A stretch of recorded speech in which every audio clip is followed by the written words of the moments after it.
Good afternoon, students. In continuity with the chapter metals and non-metals, today we are going to discuss the physical properties of metals and non-metals. Okay, तो हम सारी properties आज ही नहीं discuss कर रहे हैं. We are discussing only the three properties of metals and non-metals in comparison. Clear? So what are physical properties? किसी भी सब्सटेंस की बेटा टू टाइप की प्रॉपर्टीज़ होती हैं and these are physical and chemical properties. Physical properties होती हैं जो उसकी आप कह सकते हो जैसे किसी की डेंसिटी हो गई है ना. किसी का आप लोगों ने ये चेक करना है कि ये किस टेम्परेचर पे जाके मेल्ट करता है, या फिर उसका आपने फाइंड आउट करना हो कि इसका बॉइलिंग पॉइंट कितना है, या फिर कुछ भी ऐसी प्रॉपर्टीज़ जो सिर्फ उसकी स्टेट के साथ मैटर करती हैं. उसका इंटरनल कंपोजिशन कैसा है कि वो उसको मैटर नहीं करता है. और केमिकल प्रॉपर्टीज़ में इंटरनल कंपोजिशन पे फोकस किया जाता है कि इस टाइप का मटेरियल किसी भी अदर केमिकल के साथ या किसी और मटेरियल के साथ कैसे रिएक्ट करेगा. ठीक है. So this is the physical and chemical properties. Okay, so now let's start with the first physical property and it is physical state. Physical state means कि जब भी आप किसी मेटल या नॉन मेटल को देखते हो तो वो आपको कैसे अपीयर होता है. फिज़िकल स्टेट आपने थ्री कर रखी हैं: सॉलिड, लिक्विड एंड गैस. तो कोई भी आप जो भी मटेरियल है आपका वो नॉन मेटल है या मेटल है तो वो कैसा आपको अपीयर होगा. तो अगर हम बात करें बेटा फिज़िकल स्टेट की, तो जितनी भी आपकी मेटल्स हैं, जितनी भी हैं, है ना, वो सारी की सारी सॉलिड्स हैं रूम टेम्परेचर पे. रूम टेम्परेचर क्या होता है? जो नॉर्मल टेम्परेचर होता है, ठीक है, अबाउट 20 to 25 डिग्री सेल्सियस जो भी आपका रहता है डेली रूटीन में, दैट इज़ रूम टेम्परेचर. और अगर आप इस टेम्परेचर पे देखते हो तो मेटल्स आपको जनरली सॉलिड स्टेट में मिलेंगी. अब आप कितनी भी एग्जांपल्स मेटल्स की सोच के देख लो, है ना. गोल्ड हो गया, सिल्वर हो गया, कॉपर हो गया, आयरन हो गया, सोडियम, पोटेशियम. चलो ये मेटल्स तो आप लोगों को डेली लाइफ में कम ही देखने को मिलती हैं बिकॉज ये लैब में होती हैं, है ना. लेकिन अदर मेटल्स जितनी भी आप नियर बाय अपने ऑब्जर्व करते हो, these all are solids. So physical state में आपने क्या याद रखना है? The metals are solids at room temperature. Clear. And अब यहाँ पे आ गई एक एक्सेप्शन. एक्सेप्शन बेटा मैं जितनी भी बता रही हूँ आपने अच्छे से याद रखनी है बिकॉज मैंने पहले ही बताया था कि केमिस्ट्री में एक्सेप्शंस बहुत सारी होती हैं. तो यहाँ पे भी नो डाउट सारी मेटल्स हम लोग कहते हैं almost metals are solid. But यहाँ पे एक एक्सेप्शनल केस है, ठीक है, दैट इज़ मर्करी. मर्करी आपकी एक सिंगल ऐसी मेटल है जो लिक्विड स्टेट में मिलती है. और वो आपको पता ही है, मर्करी का यूज़ पता है ना, थर्मोमीटर्स में यूज़ किया जाता है मर्करी को. ठीक है. तो मर्करी सिंबल मैंने साथ में लिखा हुआ है Hg. ये आपकी सिंगल ऐसी एक मेटल है जो लिक्विड फॉर्म में होती है. क्लियर. तो आपने इसको याद रखना है अच्छे से. और जब भी आपकी एक्सेप्शंस होती हैं इसमें से आपको 1-1 मार्क के या ऑब्जेक्टिव क्वेश्चन ज़रूर देखने को मिलते हैं. राइट. एंड एक यहाँ पे एडिशनल चीज़ मैंने बताई है कि मर्करी पॉइजनिंग के बारे में बताया है. मर्करी जो है that is not good for our health. ठीक है. अगर even mercury like suppose temperature high है और मर्करी के वेपर्स जो हैं वो बन जाते हैं, ठीक है, इवेपोरेट हो जाता है, तो इवन अगर आप एक आधा वेपर भी मर्करी का इनहेल कर लेते हो तो वो आपकी बॉडी के लिए, आपके digestive system, nervous system, immune system, इन सब के लिए बहुत हार्मफुल है. इवन डेथ तक हो जाती है. एंड ये प्रोसेस को हम लोग क्या बोलते हैं? Mercury poisoning. ठीक है. मैं साथ साथ में थोड़ा थोड़ा मतलब आपको एडिशनल बताती जा रही हूँ, तो ये आपने अपनी नॉलेज के लिए रखना है दिमाग में. राइट. सो फिजिकल स्टेट क्लियर हो गया आपको मेटल्स का. अब हम बात करते हैं नॉन मेटल्स की. तो नॉन मेटल्स की सिचुएशन थोड़ी सी डिफरेंट है. नॉन मेटल्स जितनी भी आपके अराउंड हैं वैसे मेटल्स के कंपैरेटिवली तो काफ़ी कम होती हैं, लेकिन जितनी भी हैं वो या तो सॉलिड, लिक्विड, गैस तीनों स्टेट्स में आपको मिलती हैं. ठीक है. कुछ नॉन मेटल्स हैं जो आपको सॉलिड स्टेट में मिलेंगी, कुछ लिक्विड में, कुछ गैशियस में. अब गैशियस में तो बहुत सारी नॉन मेटल्स आपने देखी होंगी, है ना. हमारे एटमॉस्फेयर में ही बहुत सारी प्रेजेंट हैं. ऑक्सीजन हो गया, आपको पता है गैशियस फॉर्म में मिलता है but it is a non metal. Nitrogen हो गया, हाइड्रोजन हो गया, जितनी भी आपके पास नोबल गैसेस हैं, helium, neon, argon, krypton etcetera, ये सारे किस स्टेट में मिलती हैं? गैशियस स्टेट में मिलती हैं. ठीक है. क्लोरीन हो गया, ये सारी गैशियस हैं। मोस्ट ऑफ द जो आपके पास नॉन मेटल्स हैं वो गैशियस स्टेट में मिलती हैं। और अगर हम बात करें सॉलिड की, तो सॉलिड में आपने देखा होगा कार्बन को, कार्बन के एलोट्रॉप्स आपने देखे हैं। डायमंड हो गया, है ना, ग्रेफाइट, ग्रेफाइट वो पता कौन सा होता है जिसको हम कार्स वगैरह में, मशीनरी पार्ट्स में एज अ लुब्रिकेंट यूज़ नहीं करते हैं कि जो मशीन के पार्ट्स हैं वो इजीली वर्क करते रहें, है ना, उसमें कोई प्रॉब्लम ना हो मशीनरी पार्ट्स में, तो एज अ लुब्रिकेंट उसको यूज़ किया जाता है। वो भी है ना, वो भी लाइक हम लोग कह सकते हैं कि थोड़ा सा मेल्टेड फॉर्म में आपके पास आ जाता है। तो कार्बन सॉलिड स्टेट में है, सल्फ़र सॉलिड स्टेट में मिलता है आपको, फॉस्फोरस सॉलिड स्टेट में मिलता है। तो कुछ आपके पास नॉन मेटल्स ऐसी भी हैं जो आपको सॉलिड में मिलेंगी, लेकिन ये सॉलिड ना आपके मेटल जैसे सॉलिड नहीं होते हैं। मेटल्स के जो सॉलिड्स होते हैं दीज आर वेरी हार्ड, है ना, लेकिन आपके जो नॉन मेटल के सॉलिड्स होते हैं ये होता है जैसे पाउडर फॉर्म में कोई चीज़ आपको मिल जाए, राइट। तो इतना कोई हार्ड वाला काम नहीं होता है, राइट। एंड अगर हम बात करें कि कोई ऐसी नॉन मेटल है जो लिक्विड है, then the answer is bromine. Bromine आपकी सिंगल ऐसी एक नॉन मेटल है जो आपको लिक्विड स्टेट में मिलती है। ये दोनों मैंने एक्सेप्शंस बताई हैं। मेटल कौन सी है जो लिक्विड स्टेट में मिलती है? मर्क्यूरी। एंड नॉन मेटल कौन सी है जो लिक्विड स्टेट में मिलती है? ब्रोमीन। ब्रोमीन जो है वो रेडिश ब्राउन इन कलर होती है, यहाँ पे मैंने पिक्चर में शो भी करा है, और इसकी कॉन्टीन्यूसली फ्यूम्स निकलती रहती हैं, ठीक है। और ये बहुत ज़्यादा हार्मफुल केमिकल है, ठीक है, हम सबके लिए, स्किन के लिए बहुत ज़्यादा हार्मफुल है। तो ये मतलब इसे थोड़ा लैब में भी यूज़ करते टाइम ध्यान में रखना होता है, ठीक है। तो ब्रोमीन आपकी एक ऐसी नॉन मेटल है जो आपको लिक्विड स्टेट में मिलती है, बाकी सारी या तो सॉलिड होंगी या गैशियस होंगी। क्लियर हो गया फिजिकल स्टेट का।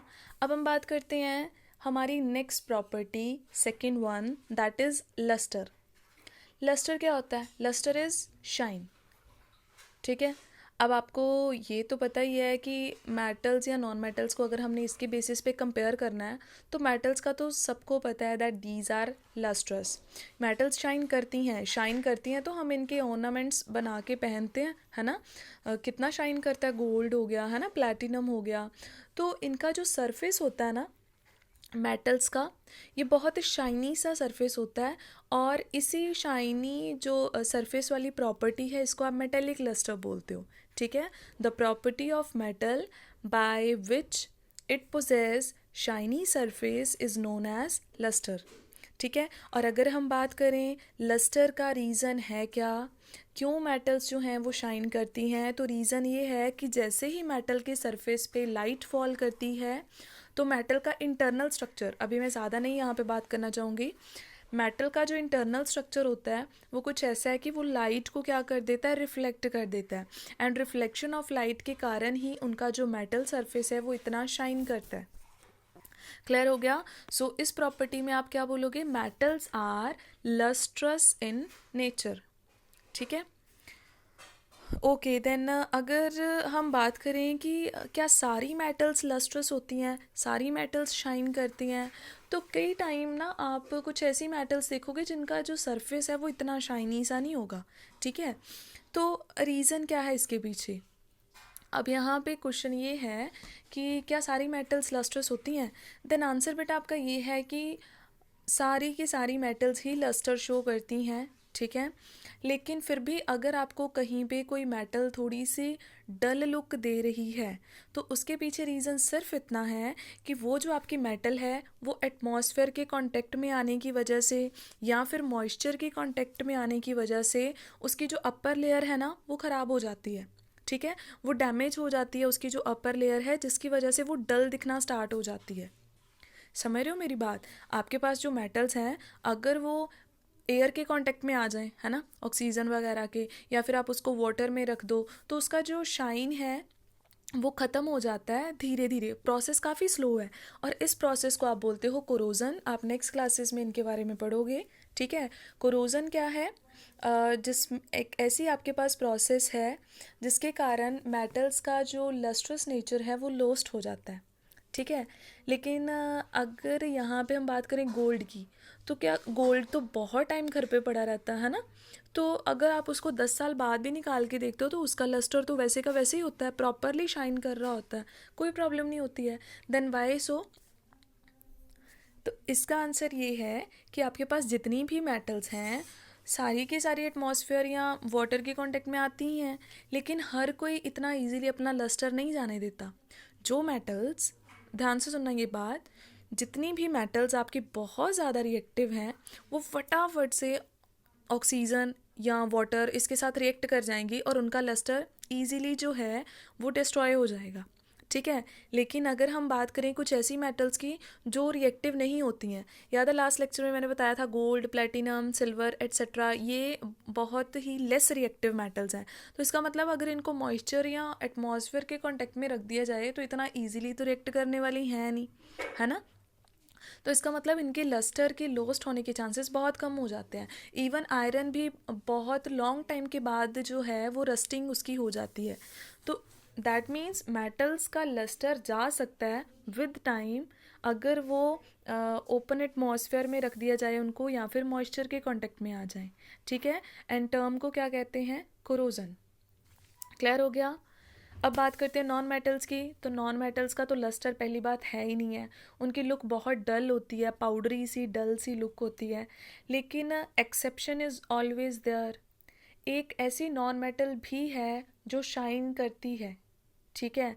And that non metal is iodine. Iodine जो है उसके जो आपके पास जो भी इसके मोस्टली पाउडर फॉर्म में आपको मिलती है, इसकी बीड्स भी होती हैं आयोडीन की। तो ये जो आयोडीन है ये आपको लस्टर शो करता है, ठीक है। तो थोड़ा थोड़ा इसका शाइनी सरफेस होता है और उसके पीछे रीज़न भी ये है कि इसकी इंटरनल प्रॉपर्टीज़ थोड़ी बहुत मेटल्स के साथ मैच कर जाती हैं, दैट्स वाई, ठीक है। और एक मैंने और बताया था अभी आपको, ग्रेफाइट। ग्रेफाइट का भी लिटिल बिट शाइनी स्ट्रक्चर होता है, ठीक है, वो भी रिफ्लेक्शन के कारण। अदरवाइज अगर आपको क्वेश्चन आता है which non metal is lustrous in nature, then you will say iodine. Second property clear हो गया। The first was physical state and the second one was lustre. Now third property, melting and boiling point. सबसे पहले बच्चे, melting point क्या होता है? एक ऐसा टेम्परेचर जिसपे कोई भी चीज़ जो सॉलिड है वो लिक्विड फॉर्म में कन्वर्ट हो जाती है, राइट। और अगर हम बात करें बॉइलिंग पॉइंट की, तो बॉइलिंग पॉइंट क्या होता है? अगर कोई लिक्विड जिसको आप हीट कर रहे हो और एक पर्टिकुलर टेम्परेचर पे जाके वो गैशियस फॉर्म में कन्वर्ट हो जाता है, उसके वेपर्स बन जाते हैं, तो उसको क्या बोलोगे आप? Boiling point. जैसे वाटर किस टेम्परेचर पे बॉईल करता है? 100 डिग्री सेल्सियस पे। वाई? क्योंकि 100 डिग्री सेल्सियस पे वाटर जो है वो स्टीम में कन्वर्ट हो जाता है। क्लियर? सो मेल्टिंग बॉइलिंग क्लियर है। अब बात करते हैं मेटल्स या नॉन मेटल्स के मेल्टिंग बॉइलिंग पॉइंट कैसे होते हैं। तो जो आपके पास मेटल्स हैं उनके मेल्टिंग एंड बॉइलिंग पॉइंट बहुत हाई होते हैं, ठीक है, वेरी हाई। अब जैसे आप यहाँ पे एग्जांपल ले लो, जैसे आपके पास आयरन ही है, आप आयरन को सपोज़ हीट करना स्टार्ट कर देते हो तो आप देखते हो कि आयरन गर्म हो जाता है, काफ़ी हद तक गर्म हो जाता है, लेकिन आपने देखा कभी उसको मेल्ट करते हुए? क्यों नहीं करता? क्योंकि उसका मेल्टिंग पॉइंट बहुत हाई है और इतना तो हमारे पास अवेलेबल होता ही नहीं है कि हम इतना टेम्परेचर अवेल उसको करवा सकें। तो कितना होता है यहाँ पे मैंने मेंशन करा है 1576 डिग्री सेल्सियस, यानी हंड्रेड्स में उसका मेल्टिंग पॉइंट है, और बॉइलिंग पॉइंट तो 3000 पे जाके वो करेगा, ठीक है। तो मेटल्स के हाई, बहुत ही high melting and boiling point होते हैं। क्लियर हो गया। तो वैसे अगर आपसे पूछा जाए व्हाट इज़ द रीज़न, तो बच्चे कोई भी अगर आपका सब्सटेंस है ना, तो वो आपके पास हाई मेल्टिंग पॉइंट लाएगा या लो मेल्टिंग पॉइंट लाएगा, ये आप इजीली डिसाइड कर सकते हो on the basis of its bonding. अगर तो उसमें बॉन्ड्स बहुत स्ट्रॉन्ग बन रही होंगी तो इसका मतलब उसको मेल्ट करने में या बॉयल करने में बहुत टेम्परेचर चाहिए क्योंकि वो बड़ा स्ट्रॉन्ग है। लेकिन अगर किसी में वीक बॉन्डिंग होगी, वीक फोर्सेस होंगी, तो उसको मेल्ट बड़ा इजीली किया जा सकता है, ठीक है। तो इसका मतलब मेटल्स के पास जो बॉन्डिंग होती है वो बहुत स्ट्रॉन्ग होती है और उस बॉन्ड को आप मेटेलिक बॉन्ड बोलते हो, और ये बॉन्डिंग आप करोगे 11th-12th ग्रेड में जाके। क्लियर? तो अच्छा, यहाँ पे मेटल्स के केस में एक्सेप्शन है फर्दर। एक्सेप्शन आपके पास ये है कि gallium and caesium. Gallium and caesium आपकी ऐसी मेटल्स हैं जिनका मेल्टिंग पॉइंट बहुत लो होता है। इतना लो होता है कि इन मेटल्स को अगर आप अपनी पाम्स में रखते हो तो आपके पाम्स की हीट की वजह से ही मेल्ट कर जाती हैं, हाथ में लेते ही मेल्ट हो जाएंगी। ठीक है, आपके हैंड्स में इतनी हीट है कि इनको मेल्ट कर सकें। तो इसका मतलब इनका मेल्टिंग पॉइंट बहुत लो है। ये 29 डिग्री और इसका 28 डिग्री सेल्सियस मैंने मेंशन करा हुआ है। ठीक है। गैलियम वैसे आपकी जो मेटल होती है ना, इसको बेसिकली यूज़ करा जाता है एलईडीज़ वगैरह में, या फिर इसको यूज़ किया जाता है वहाँ पे अगर थर्मोमीटर्स बनाने हो ना जिनसे बहुत हाई टेम्परेचर नोट करना होता है, वेरी हाई टेम्परेचर थर्मोमीटर्स, तो वहाँ पे गैलियम को यूज़ किया जाता है। और रही बात सीजियम की, तो सीजियम मेटल मोस्टली इसको एटॉमिक क्लॉक्स में यूज़ करा जाता है। ठीक है, या फिर इसको सोलर सेल्स में यूज़ किया जाता है। तो सीजियम की कुछ ऐसी एप्लीकेशंस हैं आपके पास। याद रहेगा, गैलियम एंड सीजियम, इनके मेल्टिंग पॉइंट बहुत लो होते हैं। ठीक है, और even with the heat of palms ये मेल्ट कर जाते हैं। अब हम बात करते हैं बेटा नॉन मेटल्स की। तो नॉन मेटल्स में बहुत वीक फोर्सेस होती हैं, बहुत वीक बॉन्डिंग होता है, जिसके कारण ये फटाफट से मेल्ट या बॉयल कर जाते हैं। इनका मेल्टिंग पॉइंट, बॉइलिंग पॉइंट बहुत लो होता है। क्लियर। लेकिन अगर बात करें एक्सेप्शन की, तो हमारे पास एक ऐसी नॉन मेटल भी है जिसका मेल्टिंग पॉइंट बहुत हाई है, and that is diamond. Diamond आपको पता उसको इजी नहीं है मेल्ट या बॉयल करना। उसका जो मेल्टिंग है वो इवन आयरन से भी डबल चला जाता है। ठीक है, more than double even. 3723 degree Celsius है इसका मेल्टिंग पॉइंट। और डायमंड नॉन मेटल क्यों है? बिकॉज डायमंड बना है कार्बन से, प्योरली ऑफ कार्बन। और कार्बन से बना है, it is allotrope of carbon, तो कार्बन तो नॉन मेटल है। तो डायमंड हमारे पास एक ऐसी सिंगल नॉन मेटल आएगी जिसका मेल्टिंग पॉइंट बहुत हाई होता है। अदरवाइज नॉन मेटल्स का मेल्टिंग बॉइलिंग पॉइंट बहुत लो होते हैं। क्लियर हो गया? तो बस यही 3 प्रॉपर्टीज़ हमने डिस्कस करनी थी आज। नेक्स्ट की जो प्रॉपर्टीज़ हैं वो हम कल से कंटिन्यू करेंगे। Okay, bye bye, thank you.